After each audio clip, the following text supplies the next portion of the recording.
कल मैं बिल्कुल आराम से बाजार में घूम रही थी। अचानक मेरी नजर एक दुकान पर पड़ी। मैं 2 कदम पीछे हट गई। क्योंकि बोर्ड पर इतने कॉन्फिडेंस से लिखा था 100% ओरिजिनल टटी मसाला। 1 मिनट, दुनिया में टट्टी मसाला कब से आने लगा? फिर दोबारा देखा, बोर्ड वही था। मैं खुद से बोली, ये तो मेरी आंखों का नंबर बदल गया है या दुनिया ही अपडेट हो गई है। क्यूरियोसिटी इतनी बढ़ गई कि मैं सीधा दुकान के अंदर घुस गई। मैंने दुकानदार से पूछा, भाई ये बोर्ड मजाक है ना? वो बिल्कुल सीरियस हो गया, बोला, नहीं बाजी, ये हमारी सबसे फेमस चीज है। मैंने सोचा, या अल्लाह, लोगों को हो क्या गया है? मैं इतने धीरे से पूछा, इसे खरीदता कौन है? वो मुस्कुराया और बोला, लाइन में खड़े सब लोग। मैंने फौरन पीछे मुड़कर देखा, सच में लंबी लाइन लगी हुई थी। मैंने हिम्मत करके पूछा, इसमें आखिर ऐसा क्या है? वो मेरे करीब आया, इधर उधर देखा और धीरे से बोला, ये सीक्रेट रेसिपी है। बस उस एक लाइन ने मेरी क्यूरियोसिटी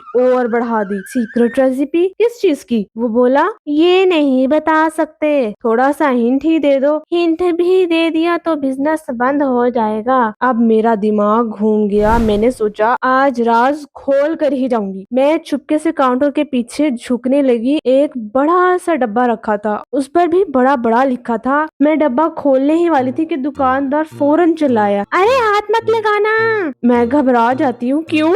जो पहली बार डब्बा खोलता है उसकी जिंदगी कभी पहले जैसी नहीं रहती।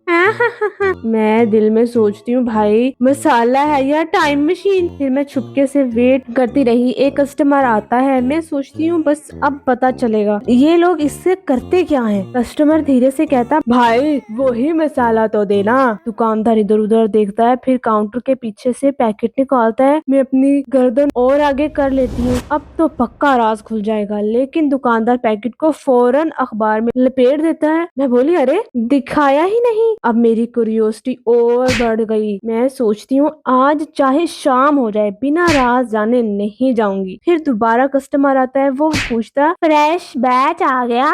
मैं, फ्रेश बैच? या अल्लाह, ये चल क्या रहा है? दुकानदार सिर्फ आंख मार कर कहता, सुबह ही तैयार हुआ है। मैं इतनी कंफ्यूज हो गई कि 5 मिनट तक बस उन दोनों की बातें ही सुनती रही। फिर जब दुकानदार पानी पीने के लिए बाहर गया, मैं धीरे धीरे काउंटर के पीछे घुसी। मेरा दिल इतनी जोर से धड़क रहा था कि मुझे लगा दुकान वाले भी सुन लेंगे। मैंने हाथ बढ़ाया, उस पर लिखा था हैंडल विद केयर टट्टी मसाला। कौन उठाया और अंदर देखा। मैं 10 सेकंड तक बस उसे देखती ही रह गई। अरे ये तो नॉर्मल मसाला है। मैं फौरन दुकानदार की तरफ मुड़ी, भाई फिर इसका नाम टट्टी मसाला क्यों है? ये सब क्या है? वो मुस्कुराया, मैं मसाला नहीं बेचता, मैं क्यूरियोसिटी बेचता हूँ। लोग मसाला लेने नहीं, राज जानने आते हैं। इतने में एक आदमी भागता हुआ अंदर घुसा। सीधा बोला, भाई जल्दी से एक पैकेट टट्टी मसाला देना। मैं फौरन उसके पास गई। मैंने पूछा, भाई सच सच बताओ, लेना किस लिए है? वो बोला, लेना नहीं, घर जाकर सबको दिखाना है कि दुनिया में ये भी बिकता है। मैं हंस हंस के दुकान से बाहर निकली और दिल में बस एक ही बात आई, आज मैं मसाला देखने आई थी और खुद किसी और की स्टोरी बनकर जा रही हूँ।